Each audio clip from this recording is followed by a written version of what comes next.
Welcome to the Midweek Devotion Bible Study.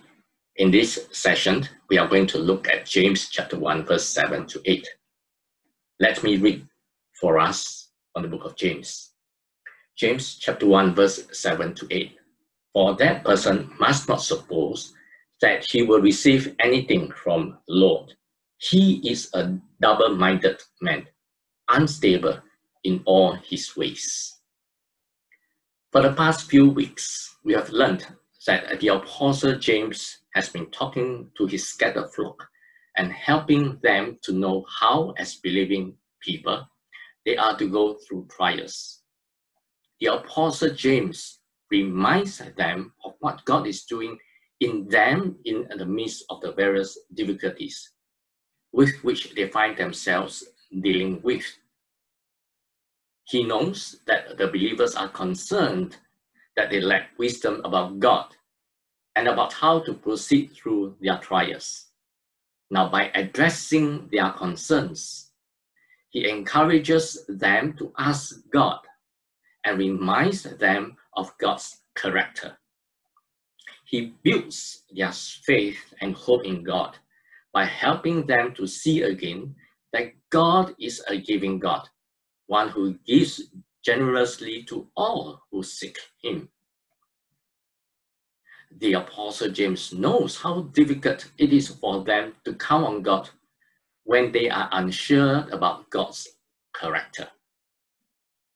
By helping them to see God's character clearly, the believers' trust towards God is then drawn out within their hearts.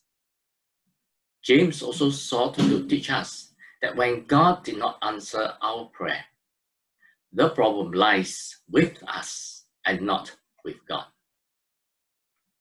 So let us look at verse 7.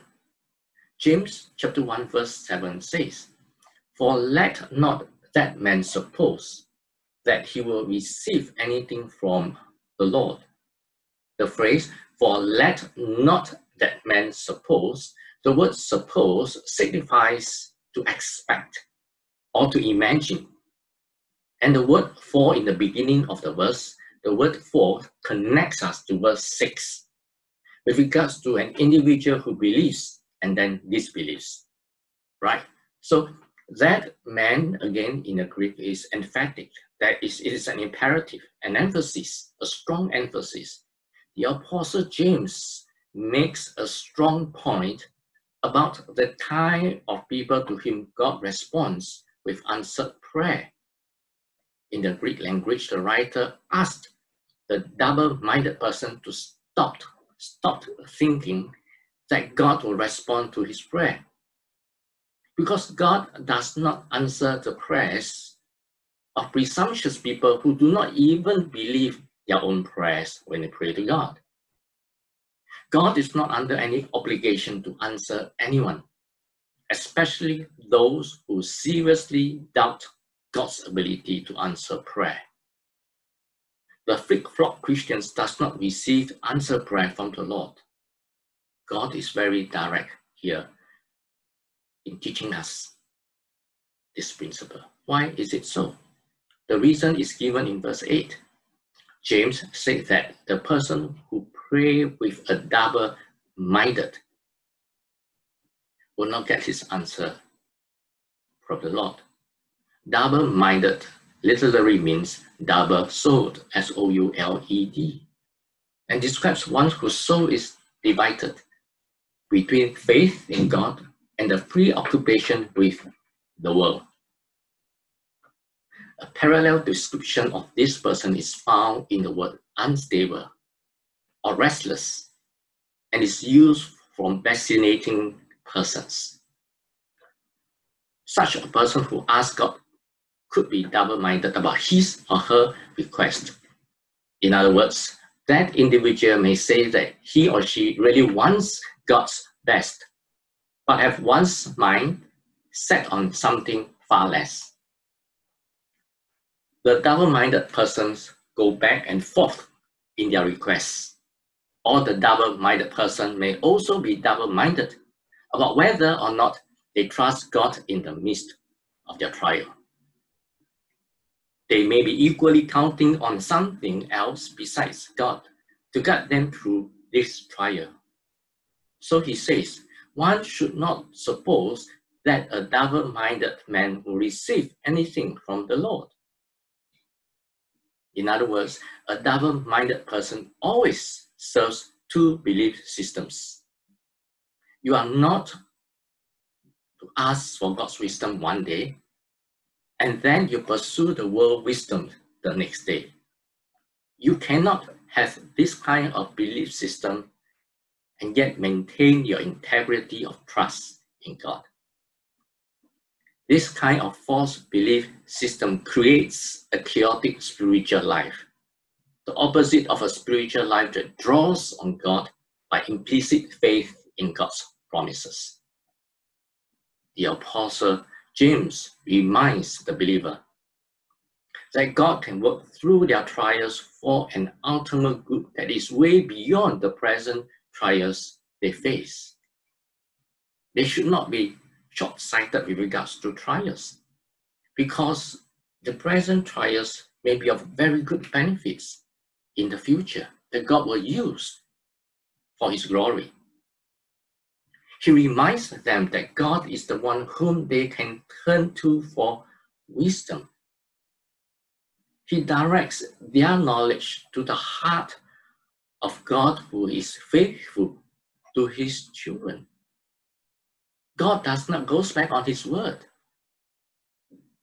That's why He tells them that to ask God and to turn over to Him all of their hopes, fears, and anxieties. By doing this in their act of faith, they are able to better receive the wisdom that God is ever ready to give them in the middle of their trials.